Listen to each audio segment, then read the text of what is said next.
Ada yang unik nih Mas Bu. Kemarin ketika kita mau pulang, ingat ya Mas Wisnu di taksi itu. Mau pulang kemana Mas? Lampung. Ke Lampung. Apa citranya? Begal ya? Nggak bisa bilang total karena beberapa kota di Indonesia pun punya citra masing-masing. Nah, bahkan kita ada hal yang unik gimana kalau suami kita buat museum begal mamanya.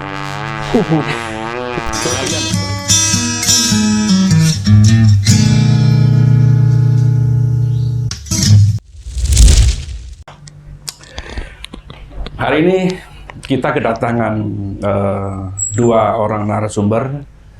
Mereka berdua adalah pengajar, dosen muda. Yang satu dari ITERA, yaitu Mas Wisnu. Ya. Yang satu dari IB Dharma Jaya, betul? Ya. Mas Adit ya? Ya. Oke.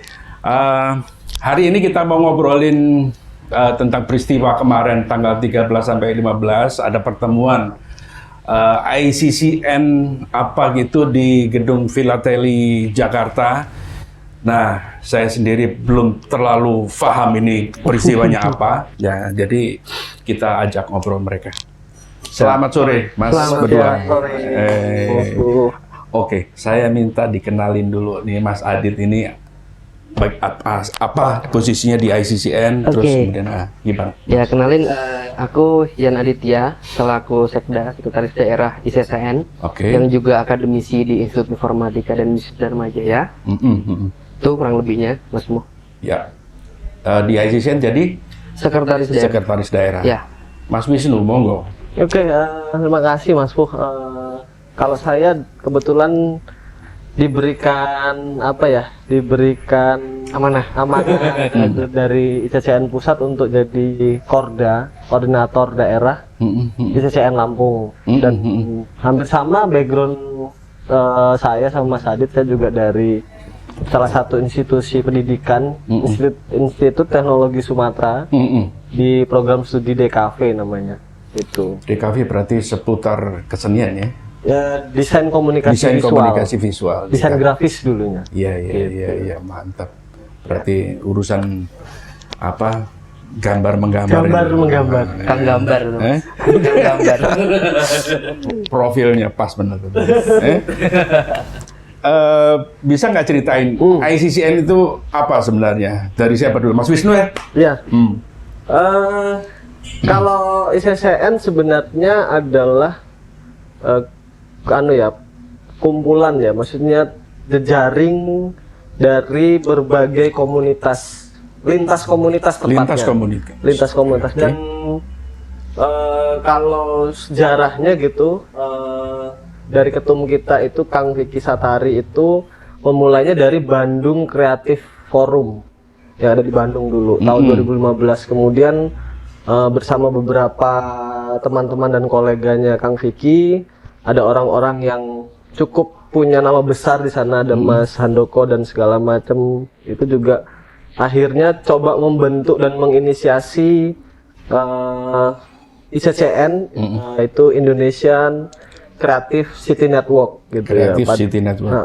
Jadi sebenarnya kalau dibilang kelembagaan gitu ya, sifatnya lebih ke komunal ya, lebih agile gitu loh, Mas. Jadi kami itu sebenarnya badan hukumnya itu sebenarnya tidak se-strict kayak di pemerintahan atau di keorganisasian semacam ormas gitu, bukan. Tapi kami ini menghimpun dari jejaring-jejaring lintas komunitas, yang artinya kalau saya lihat juga mungkin satu-satunya yang bisa mengumpulkan teman-teman komunitas dari berbagai lintasnya gitu. Entah ada yang musik, film, sepeda, yang semua yang berbau dengan komunal dari teman-teman di daerah gitu loh.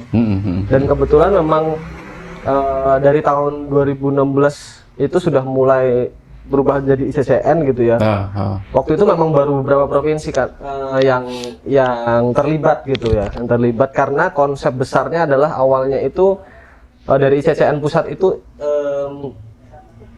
ingin mengangkat sebuah perspektif tentang kota kreatif gitu loh. Jadi bagaimana sih kota kreatif itu dibentuk? Itu kan isu itu sudah berkembang di Eropa jauh ya sebenarnya udah lama gitu dan salah satu anggota di ICCN di deputinya juga Teh Tita itu menjadi salah satu keanggotaan kota kreatif di UNESCO gitu. Siapa? Teh Tita Larasati dari Bandung yang backgroundnya memang akademisi juga, dia orang desain produk, memang lulusan Amerika gitu loh. Kebetulan pas itu juga menginisiasi kota kreatif yang akan dilabelkan oleh UNESCO di Indonesia. Dan sejauh ini yang sudah mendapat predikat itu ada 4 kota di Indonesia. Di Indonesia. Itu dengan apa namanya, dengan kriteria-kriteria yang sudah dibuat oleh ICCN tersebut. Oleh ICCN ya. Awalnya dari ICCN dulu. Gitu loh. Kami teman-teman ICCN coba membantu supaya kota itu eligible di UNESCO gitu. Eligible di UNESCO sebagai kota kreatif. Sebagai kota kreatif dengan kriteria-kriteria yang dibuat dari ICCN. ICCN ngebuat kriteria, tetapi itu kriteria itu bisa diterima oleh UNESCO. Merujuknya dari UNESCO. Merujukannya UNESCO. Betul. Oke, 4 kota gitu. apa? Yang pertama sekali pasti Bandung. Oke. Sebagai kota desain. Oke. Kemudian dilanjutkan sama Pekalongan, Kota Batik. pasti tahu kota batik ya kan. Terus kemudian dilanjutkan sama Ambon kalau nggak salah kota musik. Musik ya? Iya, benar ya Mas ya. Iya. Dan yang paling terbaru itu Jakarta, kota literasi. Kota literasi, Gitu. saya setuju. Gudangnya informasi ada di sana. Betul. Sehingga itu layak untuk dijadikan rujukan. Iya. Itu kurang lebihnya tentang ICCN dan ya kami coba membangun itu dari konsep awal gitu Mas. ICCN sendiri itu dibentuk oleh individu-individu atau memang itu programnya pemerintah atau bagaimana? Itu yang saya bilang tadi, ICCN itu memang terbangun dari komunal ya.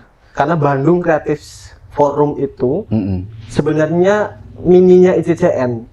Jadi di Bandung itu sudah duluan menghimpun komunitas-komunitas yang ada di Bandung untuk membentuk ya itu tadi perkumpulan tadi lah, sebuah organisasi. Ekosistemnya itu udah ada, udah kebentuk, tinggal dikasih nama aja lah ya. Betul, karena mereka ekosistem sudah jadi. Udah jadi, gitu. ya betul. Oke, sekarang ICCN Lampung, koordinator daerah sama sekretaris lah ya. Sekda ya. Sekda ya. Sekarang tentunya ada program nih, sebagai koordinator tadi sudah menyampaikan apa itu ICCN. Apa tadi? Indonesia Creative City Network. Nah, Mas Adit, programnya apa nih?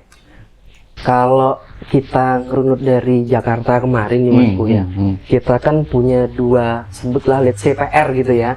Ada branding sama placemaking. Jadi kejenamaan satu lagi Mas? Kalau bahasa Indonesia sih? Cipta Ruang. Cipta Ruang. Kemarin itu saya pikir naskahnya salah. Jenama apa ini kok ini ya? Kejenamaan. Ini kok. Jenama. Iya kejenama ya toh. Iya. Nah itu nanti jelasin deh. Siap. Terus. Oke. Jadi tentang branding. Jadi kan setiap kota itu pasti punya ciri. Bahkan kita kecilkan skopnya, kecamatan itu pasti punya ciri. Betul banget itu. Nah, tinggal kita mau mengarahkannya mau kayak gimana.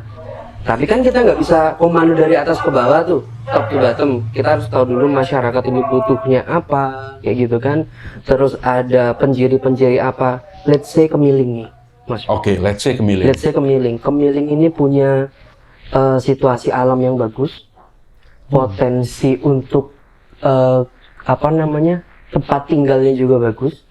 Kayak gitu. Lingkungan mendukung ya. Pendukung juga bagus. Dan satu lagi aksesnya jalan itu strategis. Kita dilewatin banyak titik di situ. Dari Bandar Lampung bisa langsung ke Pringsewu. Dari Pramuka yang notabene dari mana Natar bisa langsung ke mana pantai. Kita kan ada di simpangan itu. Kalau teman-teman ataupun dari pemerintah itu bisa membidik dengan bagus, ini titik yang bagus untuk dikembangkan dari lokasi. Oke. Nah, alamnya punya apa? Banyak sekarang wisata-wisata bermunculan.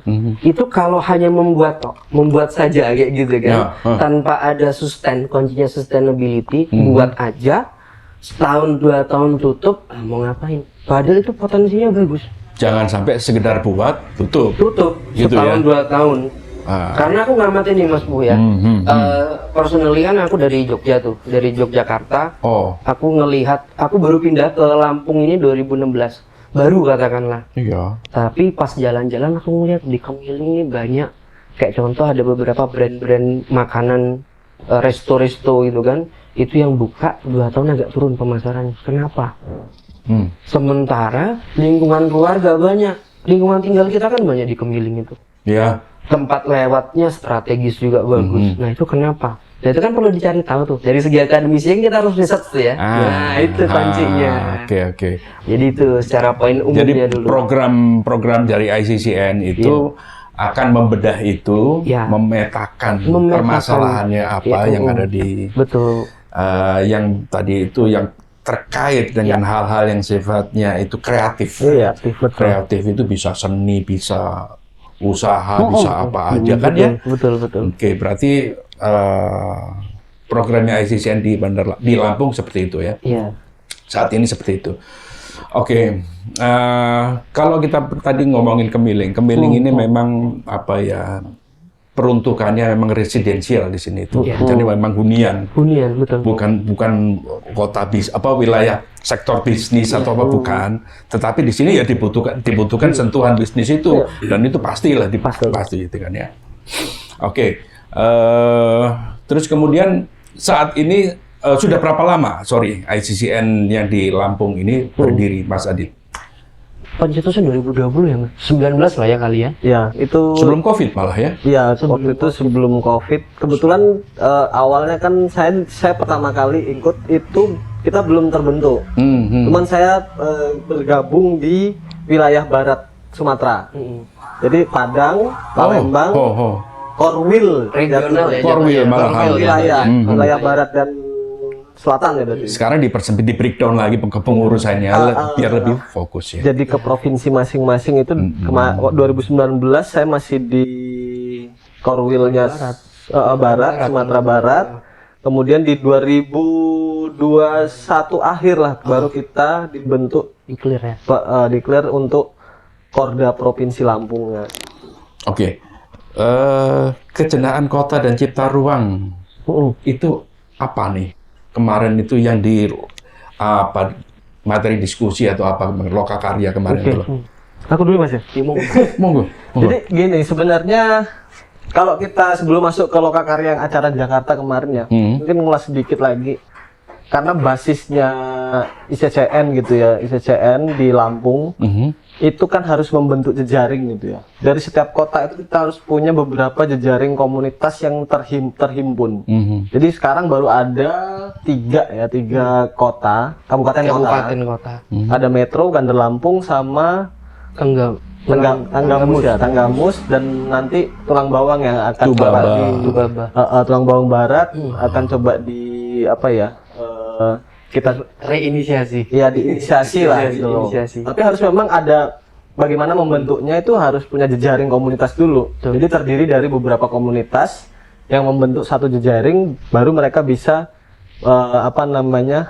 embed dengan ICCN Lampung. Nah, untuk mewadahi itu akhirnya kita buatlah seperti forum juga di dalam ICCN Lampung itu ada Saburai Collective Movement namanya.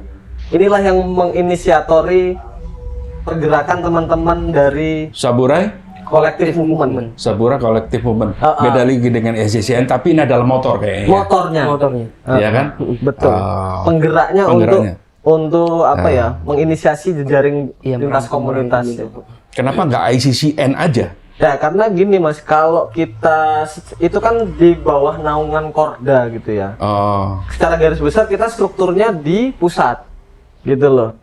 Struktur keorganisasian gitu lah. Sementara kita ini kan penyambung lidah supaya tidak ada tumpang tindih gitu loh Mas. Kita ini hanya penyambung lidah dari pusat untuk memprogramkan ke daerah.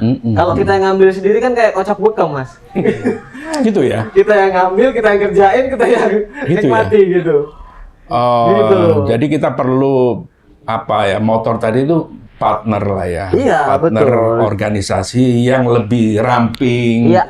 tetapi gesit, taktis sifatnya kan Betul. gitu ya. Kalau kita kan terkait struktur ya harus ada koridor-koridornya. Ngono ya. Kayak gitu. Sip, Nah, akhirnya sip. masuklah ke acara kemarin kan, karena kalau Sabura itu mulainya juga 2020-an ya. Iya. Karena kita beberapa kali juga ada beberapa kegiatan, salah satunya di Kota Metro itu membentuk Metro Creative Hub. Metro Creative Hub. Jadi konteksnya adalah Creative Hub. dulu itu ICCN ingin membangun kota kreatif dengan segala treatmentnya yang sangat rigid gitu ya. Akhirnya karena nggak setiap kota atau daerah itu mampu mengikuti hal tersebut dan punya ciri khas yang Masing-masing. kekuatan yang powerful gitu. Betul. Akhirnya gimana nih kota-kota yang memang sulit gitu loh. Sulit untuk masuk ke masuk menjadi kategori kota kreatif gitu loh. Nah, akhirnya cobalah dulu buat dari paling grassroots-nya. Bagaimana sih menghimpun teman-teman itu? Paling mudahnya ya dari subsektor ekonomi kreatif kan. Memilahnya gitu. Yang sudah ada di Kementerian Parekraf gitu loh. Iya. Nah itu, jadi akhirnya muncullah hub-hub kreatif itu yang untuk nanti tujuannya ujung goalnya memang kalau bisa dijadikan kota kreatif ya ayo kita sama-sama gitu. Tapi kalau tidak minimal sudah ada hub-hub kecil-kecil itu yang bisa terhimpun gitu loh Mas. Begitu. Luar biasa. Ini sebenarnya kalau kegiatan kayak gini kan butuh kegiatan yang luar biasa banyak. Iya. Sehingga cita-cita itu nyampe kalau memang aktivitasnya banyak. Nah, saat ini gimana kalian itu mendanai aktivitas itu? Oke. Mas Adit mau Monggo, Mas Adit. lanjutin? Oh. Dana-danaan? Sorry. Aduh. Posisiku begini, jadi Ya, gitu aku yang kayak gini. Oh, iya. Jadi gini Mas, Ya, kalau ya. untuk terkait apa namanya? Nggak apa-apa. Sambil ngerokok ya. Oh iya, boleh. Kalau untuk pendanaan jatuhnya kita tuh crowdfunding lah, dana bersama kayak gitu kan. Nanti kalau umpamanya kita mengadakan acara butuh investor, ya kita open investor kayak gitu. Kalau seumpamanya kita butuh penggalangan dana, kita butuh penggalangan dana. Kita lakukan penggalangan penggalangan dana. Nah, jadi sifatnya pun kita nggak terkungkung dengan satu sistem nih. Kita harus pakai konsep bisnis A kayak gitu. Ntar lama-lama terbentur, Mas, lama-lama. Jadi marwah jejaringnya itu hilang. Itu. Jadi kayak contoh kita let's say adakan event nih di satu daerah gitu kan, event musik gitu kan. Ya udah kita kolaborasi tuh. Pebisnis ada berapa di situ? Lalu ada media berapa? Ya sudah kita obrolkan, kita butuh dana sekian kayak gitu kan. Seperti halnya pun juga dengan MCH ya Mas Wisnu ya. MCH itu kan Apa MCH? Metro Creative Hub. Metro Creative Hub yang tadi dari Mas Wisnu tadi. Iya. Itu kan ada inisiasi dari pemerintah itu. Mereka minta bantuan untuk membuat atau menginisiasi satu bentuk, ya kan? Ya sudah, oke, kita bantu nih. Kita bantu. Kita di bawah ada tim, nggak mungkin kita Sabura Collective Movement sendiri yang jalan. Kita ajak warga setempat untuk jalan kayak gitu, sebagai surveyor, sebagai asesor kayak gitu loh. Bahkan dari pemerintah pun kita ajak rapat. Jadi ketika selesai satu event, kita kan kalau nggak salah kemarin ada 3 event. Pertama kita mulai brainstorming, event kedua kita mulai researchnya, event ketiga kita mulai FGD. Nah, jadi dari event-event itu tadi kan kita terbentuk atas dasar kolaborasi. Bahkan kita kemarin kerjasama dengan UNDP. UNDP juga, UNDP pernah. Ada juga kalau yang di Metro Creative Hub itu kita kerjasama dengan pebisnis sebagai tempat penyelenggara. FGD kayak venue-nya kayak gitu kan. Nah, ini di mana tuh? Di Ohana. Ohana Cafe kayak gitu kan. Nah, jadi itu kita lakukan kurang lebih 6 bulan sih sebenarnya. Di situ? Iya, 6 di bulan. Venue itu? Iya, 6 bulan. Tapi kan kita nggak setiap bulan sekali. Kayak gitu kan. Nah, jadi pembentukan Metro Creative itu sebenarnya sudah lama-lama waktu kita kerjakan sebenarnya. Nah, tinggal kita keluarkan ke teman-teman tuh di 3 bulan akhir. Nah, gitu. Bentuk pendanaannya gitu tadi. Iya. Oke. Berarti dari pemerintah tetap ada dong. Pasti kita crowdfunding. crowdfunding. Bisa dari pemerintah, bisa dari pebisnis gitu kan, bisa juga dari komunitas itu saat sendiri. ini aman. Kalau sekarang kita jatuhnya lebih ke ini ya Mas ya, swadaya ya, berdikari sih. Jadi gini Mas, kalau lihat lebih detailnya Mas Wisnu, lebih ke belakang juga tadi nyambung dikit. Konsep pentahelik dan yang dibicarakan selama ini itu loh. Nah kita kan coba peluang-peluang itu ya sebenarnya. Memang persoalan jejaring yang dibangun ICCN pusat itu memang punya beberapa bargaining lah dengan beberapa kementerian gitu ya istilahnya. Karena 2019 itu sudah mulai dari Kemenkop mengadakan beberapa agenda di Lampung. Kementerian Koperasi langsung waktu itu kebetulan saya diminta untuk narasumber waktu itu dan mengumpulkan teman-teman UMKM yang punya skala bisnis yang udah cukup mapan untuk sebenarnya itu bantuan waktu pas Covid kan tapi diadakan dengan cara berpameran bersama untuk membantu dari Kemenkop. Nah itulah mungkin salah satu cara kita mencari crowdfunding tadi itu loh Mas. Itu satu. Kemudian ya memang harus menggerakkan unsur pentahelik sebenarnya. Iya. Kalau itu benar-benar sesuai ideal gitu ya. Kalau ideal semua pemerintah support, bisnisnya oke semua bagusnya. gitu kan. Sebenarnya kami juga merasakan itu ada efeknya gitu loh. Kalau mereka memang punya punya visi dan proyeksi yang hampir sama dengan kita gitu loh, dengan cita-cita tadi. Iya. Makanya kadang-kadang teman-teman, kamu kok berat-berat amat mikirin Lampung ya? Itu bukannya tugasnya gubernur mikirin Lampung gitu. Cuman karena memang basis saya juga karena dulu di sekolah seni gitu ya, harus ya Masmu tahu lah gimana iklim teman-teman berkesenian tuh kan ya itu serawung gitu loh Mas. Kita melihat kondisi teman-teman tuh kadang-kadang wah ini nggak bisa didiamin gitu. Nah, seperti itulah mungkin gambaran. Tentunya ya tadi gubernur itu butuh partner. Ya itu. Orang-orang kreatif seperti jenengan inilah yang dibutuhkan. Ya. Dengan catatan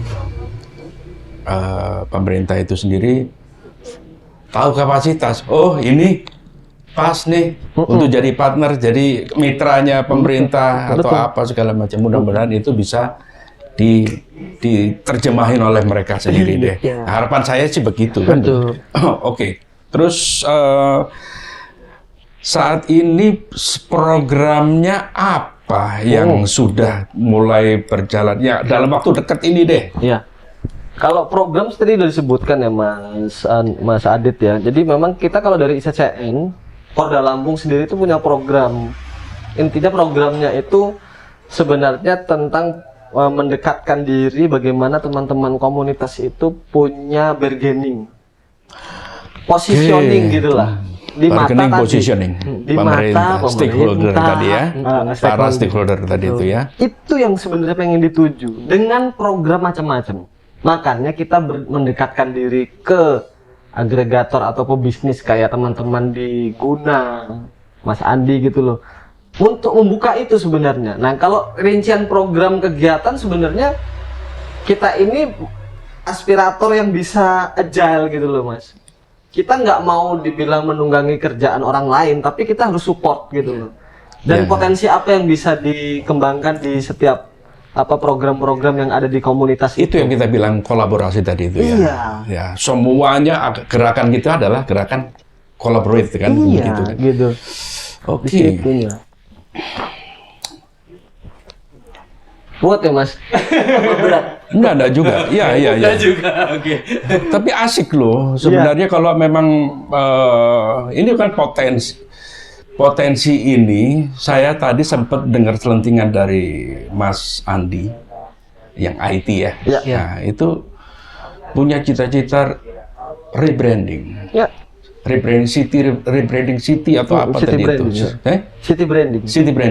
Ya, itu kan pikiran besar itu. Betul. Nah, sebenarnya kalau kita mau jadi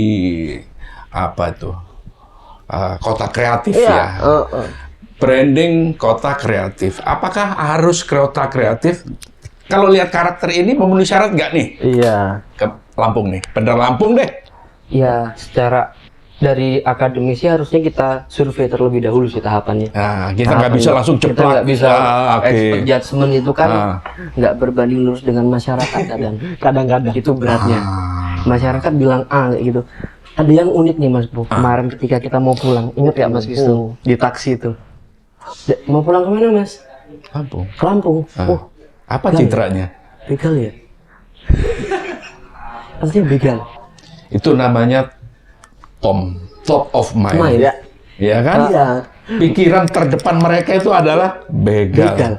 Itu citra loh, sudah branding loh itu. Itu benar. Gimana ngerubahnya Pak? Ada lagi, ada yang kedua. Nah, terus? Yang terbaru, Pantai Kotor. Ada satu lagi apa kemarin Mas? Ada 3. Jalan rusak. Jalan rusak. Jalan rusak. Jalan rusak.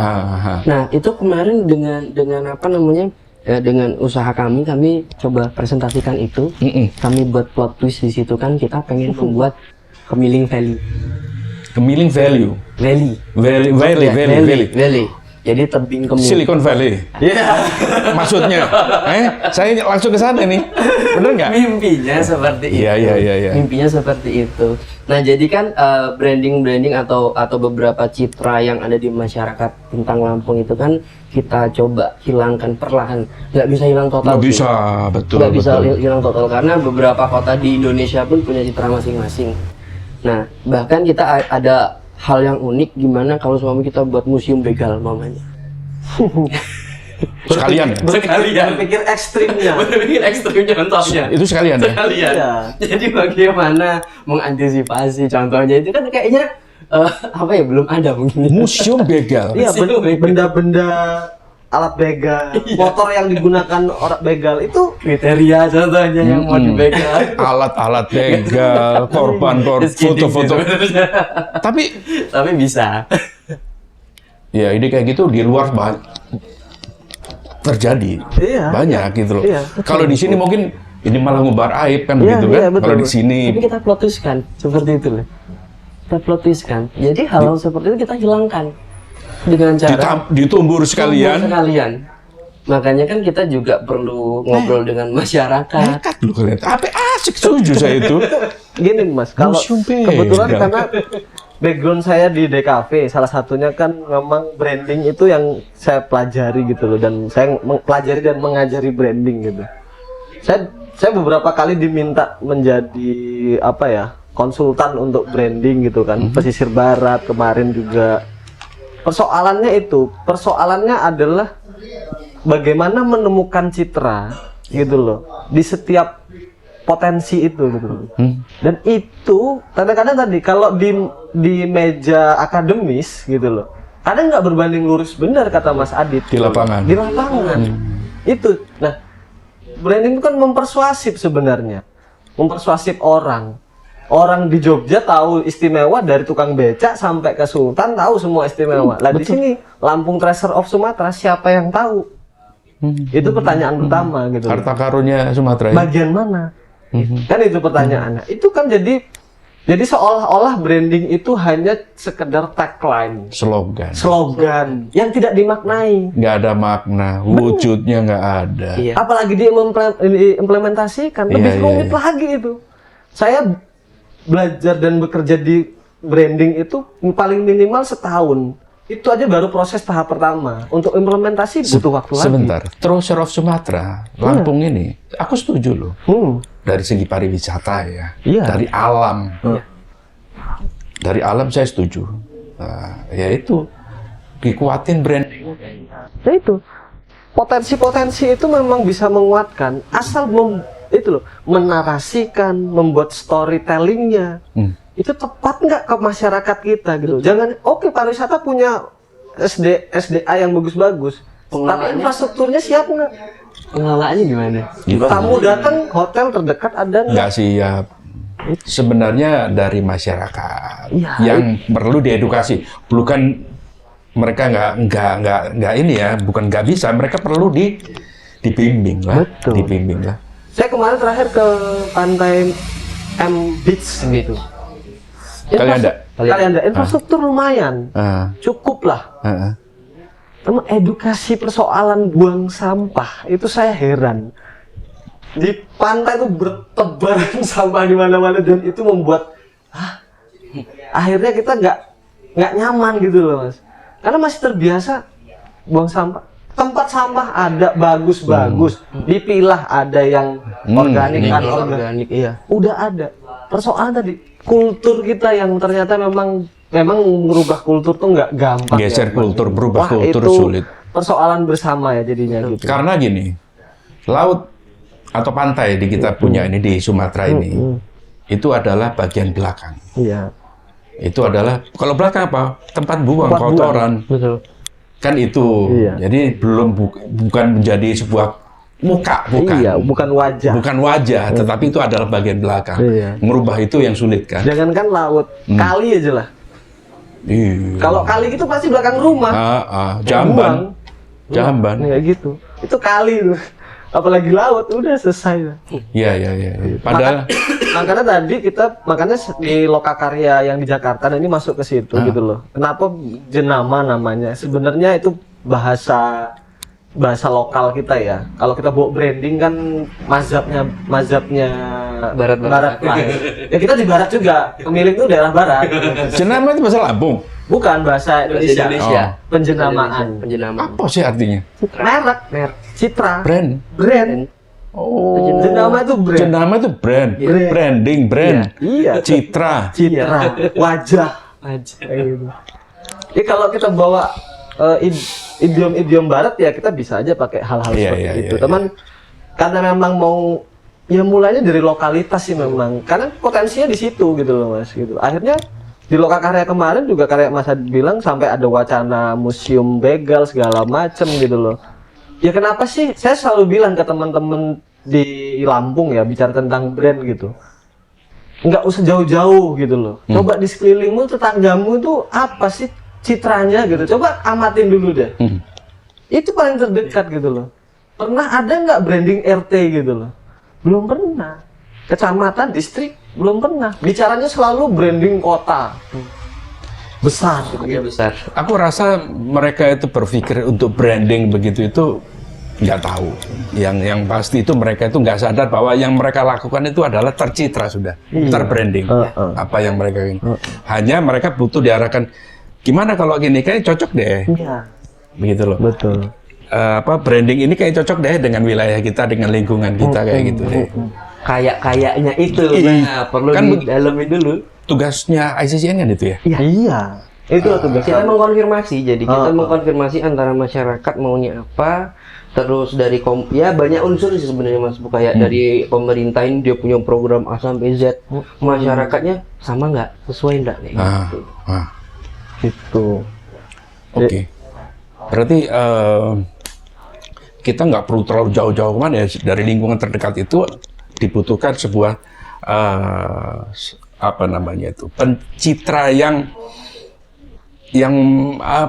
identik dengan kebiasaan lingkungan kita gitu. Dengan potensi lingkungan kan begitu ya. Oke, apalagi nih yang mau kita obrolin nih? Ya, makanya itu kalau tadi bicara yang saya bilang sih otentisitas ya Mas. Kalau ngomong originalitas itu seni itu nggak ada yang original. Otentik ya, authenticity ya. Apa sih yang dipunyanya Kemiling? Apa sih yang punyanya Metro? Apa sih punyanya Bandar Lampung? Apa sih punyanya Indonesia kan gitu loh. Perkara itu ada akulturasi dari berbagai budaya. Nggak akan menghindari itu. Nggak bisa kita hindari betul. Tapi kita cari otentik.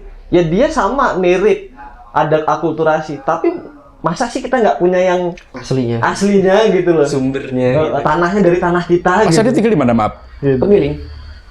Kalau saya sekarang tinggalnya di Jatimulyo, di dekat Tapi kok concern banget soal Kemiling tadi kayaknya? Pengen pindah ke Kemiling. Oh gitu ya. OTW. Oh, gitu ya. Kalau menurut Mas Adit nih yang tinggal di sini, apa citranya Kemiling nih? Hunian. Aku ngomong tadi nggak salah ya? Nggak salah, hunian. Banyak indikator yang bisa kita baca. Perumahan sudah mulai banyak. Dan sirkulasi bisnis itu kan harus diputar. Ya. Harus bicara wisata.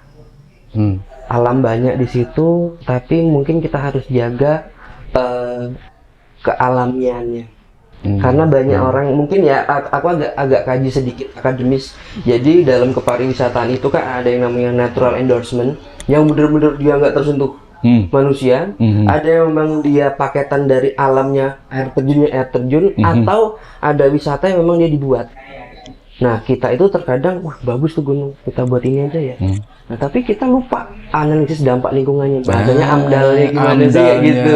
Nah, segitunya terkait tentang kewisataannya. Nah, dalam wisata itu sebenarnya merangkum banyak aspek. Pendidikannya iya, ekonominya iya, knowledge tentang produknya di situ juga iya. Nanti yang berdampak di mana? Masyarakat sekitar. Gitu loh. Saya begitu ada omongan kayak begitu saya ingat ada satu tempat wisata di Waikanan itu. Air terjunnya pendek-pendek begitu tapi banyak. Bagus banget sebenarnya. Tetapi batunya dicat semua, Pak. Aduh, dicat. Merah, putih, hijau, gede dicat. Hilang. Ya citranya ampun, kemana ini? Nah, itulah akhirnya ada hubungan dengan placemaking, Mas. Kenapa branding itu ada metodologi dan ada cara menggunakan brand itu gitu. Kita karena memilah tempat yang bisa di eksplorasi gitu loh, atau tempat itu dipertahankan gitu loh. Kan sekarang modelnya bikin tulisan semua gede-gede gitu. Iya, kalau konsepnya sesuai dengan brandingnya, kayak Hollywood gitu maksudnya. Iya. Ya kan banyak setiap hampir kabupaten kota. Mau gitu ya stylenya. Terus mau gitu. Itu kan kalau kami di DKV itu sign, penanda. Iya. Sign. Emang harusnya gede gitu terus bentuknya harus kayak gitu, warnanya dasarnya apa? Iya. Itu kan yang nggak pernah kita cari tahu sebenarnya. Padahal jarak pandangnya deket. Iya itu. Efektivitasnya nggak ada. Itu, Mas gitu. Kalau Hollywood kan bukit dia. Iya. Nggak mungkin deketin juga foto kita selfie gitu kan. Ada ngurusnya nanti. Itu persoalan di jenama tadi itu. Ya. Karena itu akan ada panduan bagaimana menerapkan dari tipografi. Salah penerapan. Nah itu butuh edukasi. Siapa yang bisa ngasih tahu itu? Karena begini, kejar-kejaran loh. Potensi wisata, potensi apapun itu perlu disentuh oleh orang yang ngerti. Iya. Itu bagaimana upayanya kalian sebagai pemerhati itu ICCN kayak? Nah, itulah ayo. Mas Adi. Ayo monggo. Itu bener nggak case itu? Aku agak mikir loh Mas, gimana cara ngomongnya itu ya? Ngomong dari pemerintah kita harus punya effort. Ngomong dari swasta, private sector kita juga harus punya proof. Ngomong dari masyarakat kita nggak nyalon, karena nggak susah. Secara esensinya ya, mungkin kalau dari ICCN Lampung itu kita tuh lebih ke mulai dari diri kita sendiri. Dari diri kita sendiri. Mulai dari diri kita sendiri. Lingkungan terdekat kita. Lingkungan terdekat, karena kita berkomunitas di ICCN, Sabule Collective Movement ataupun Guna dan lain sebagainya. Berarti kita brainwash diri kita sendiri. Diri kita sendiri tentang ya kejenamaan, tentang placemaking, tentang fungsi, sustainability, dan terakhir environment-nya. Apa itu environment itu? Lingkungannya. Jadi kita kan mau ngomongin bisnis, lingkungan bisnis itu seperti apa, supply demand alurnya gimana, ngomongin terkait tentang industri kreatif, nggak usah ngomongin industri kreatif, seniman aja. Seniman ketika seniman spesifikasinya pelukis ketika melukis, karyanya gimana untuk dihargainnya. Iya. Itu. Scalingnya gimana, ini lukisan dengan harga sekian. Nah itu gimana cara, walaupun ada segi idealis dari seniman, nggak bisa dihargain pakai skala ini, tapi kan dia punya kualifikasi antara masterpiece sama yang reguler, sama pasti yang biasa kan gitu, massal ya. Iya. Nah ya, itu kemampuan kuratornya gimana tuh? Jadi saya tuh kurator, saya mau lihat dari lebih holistik gitu loh, Mas. Persoalan tadi itu kita harus bagaimana sih kan gitu loh. Saya melihat gini sih, kalau secara alam bawah sadar teman-teman di Lampung itu sudah memiliki unconsciousness-nya dia itu ya, ketidaksadaran itu sebenarnya sudah ada. Mereka itu mencerna dengan baik sebenarnya apa itu brand, apa itu jenama gitu loh. Persoalannya adalah tadi menerapkan itu kan butuh waktu dan butuh effort tadi yang saya bilang gitu loh. Nah, yang paling agak tricky buat saya, bukan susah ya, tricky ya Mas. Ya memang tadi yang sektor di government itu juga punya peran yang sangat kuat gitu loh. Dan saya selalu bilang itu setiap saya menjadi berapa kali diundang untuk bicara tentang branding gitu loh. Saya coba cari, ini harus ada yang kompeten di situ gitu loh. Bicara tentang untuk menguatkan visi dari pemerintahan tersebut gitu loh. Nah, orang-orang itu yang harusnya kita temukan gitu loh di sektor government tadi. Aktivitas kita ini adalah langkah besar loh Pak. Iya. Itu merubah mindset loh. Iya, betul. Sebenarnya. Benar. Benar nggak? Betul banget. Tapi nggak apa-apa, ini bentuk curhatan kan ya? Iya, iya. Oke. Makanya itu saya bilang capek-capek banget Anda mikirin Lampung gitu kan. Ayo mau jadi gubernur. Benar.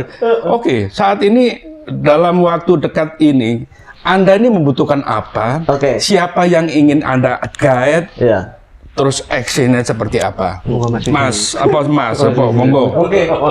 Kalau yang paling dekat adalah dari Lokakarya kemarin ya sebenarnya Mas. Karena kan dari Pekan Kebudayaan Nasional kemarin tuh agendanya adalah agenda Pekan Kebudayaan Nasional dari Kemendikbud gitu. Kemudian kerjasama dengan ICCN untuk membuat lokakarya, kejenamaan dan placemaking.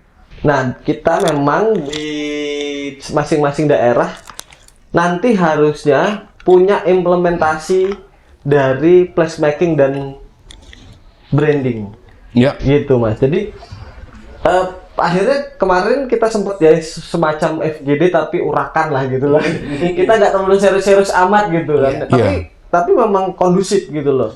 Kita menemukan. Aku sebelum terlalu jauh, placemaking tadi apa yang di fokusnya di apa itu? Kalau placemaking itu kan sebenarnya cipta ruang ya. Cipta ruang, oke. Menciptakan ruang-ruang entah apapun, ruang komunal, ruang olahraga, sport gitu. Itu untuk menumbuhkan citra. Menumbuhkan apa itu? Minat kreatif. Iya. Ekosistem lagi-lagi. Ekosistem kreatif. Oke, membentuk ekosistem tadi itu iya. ya. Karena itu akhirnya kita butuh pentahelik untuk mengimplementasi program Lokakarya itu. Nanti kita akan dikurasi. Iya. Jadi setelah dikurasi oleh nanti ada dewan kurasinya dari kurator juga dari IKJ. Itu Mas Ade Darmawan itu dia akan mengkurasi nanti 10 yang terpilih itu nanti dipamerkan di pusat. Nah, cuman bukan itu yang penting sebenarnya. Kita nggak butuh kepentingan kita dipamerkan. Tapi memang itu berhasil gitu loh. Daripada kita berpikirkan awalnya kita mikir, wah kita bikin rebranding Lampung gitu kan. Iya. Kerjaannya siapa ya gitu.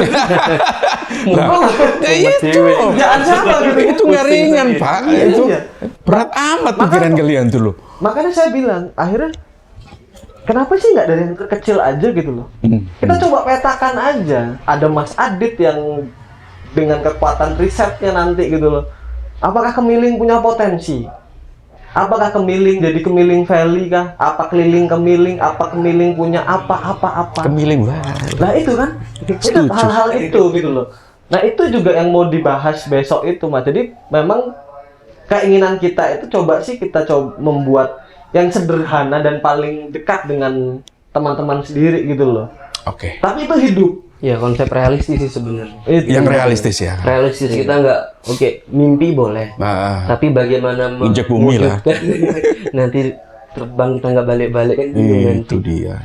Nah jadi kalau kataku sih ya kalau dari aset yang kita punya Kemiling tuh tadi balik ke awal flashback, dia punya titik strategis dari jalur bagus, hunian, ekonomi banyak yang jualan-jualan di sini, mulai dari ya sebutlah yang brand yang untuk yang lompat-lompat ngomong aja McDonald apa nanti di endorse kita acara ini di sponsor. Tapi ini sih Mas, aku nambung nih. Iya. Gimana caranya tadi kalau ditanyain mempersuasif itu gitu? Itu kan kerja berat. Iya. Paling gampang tuh membuat prototipe. Metro Creative Hub kalau itu jalan dengan sebagaimana mesti yang kami riset dan kami rekomendasikan. Satu-satunya di Provinsi Lampung yang punya Creative Hub itu Kota Metro. Berhasil nggak mereka? Nah itu persoalan tanda tanyanya di situ. Setelah ini apakah itu sustain? Ya. Sustainable nggak? Ya itu dia. Karena kita dengan prototipe orang melihat, oh terpersuasif, orang melihat lagi. Nah makanya Kemiling punya potensi. Ayo kita cobakan di Kemiling sebagai prototipe. Betul, betul. Saya pengen juga teman-teman yang nonton juga bisa nanti sharing gagasannya seperti apa juga. Nah kan begitu juga kan. Nah. Oke, saya mau mengakhiri sambil saya review nanti hasil rekaman Herman. Saya lupa tadi ngecek. Oke. Saya mau cuma 3 kata mengenai potensi Kemiling sebagai kreatif, please. Oke. 1 alam, kedua itu hunian, ketiga itu adalah wisata. Kemiling. Ya. Itu Kemiling. Mengenai ICCN sendiri. Sebenarnya ICCN itu apa yang ada di pikiran Anda sebenarnya? Untuk Kemiling ya? Tidak untuk Kemiling, untuk ICCN sendiri. Oke. Yang pasti satu itu ini ruang gitu loh, ruang sebagai apa ya? Ruang sebagai untuk lompatan teman-teman gitu loh. Kami itu bukan mau kami yang jadi gitu loh. Tapi kami pijakan lompatan kalian butuh apa gitu loh, butuh ditopang dari bawah, ayo gitu loh. Kami hanya kami ini bukan mau mengadopsi kegiatan, bukan, tapi kami coba meretas jejaring-jejaring yang terhambat. Meretas jejaring yang terhambat oleh aturan-aturan main lah, hal-hal lain itu yang kami coba retas gitu loh. Dan intinya balik lagi, tujuan awalnya memang menghidupkan ekosistem kreatif yang ada di komunitas itu sih. Itu yang paling penting buat ICCN. Oke. Gitu. Coba kita akhiri dulu. Nanti kalau kita masih ini, kita lanjut. Siap. Thank you, Mas Adit. Terima kasih. Terima kasih banyak. Mas Wahyu, monggo. Wisnu.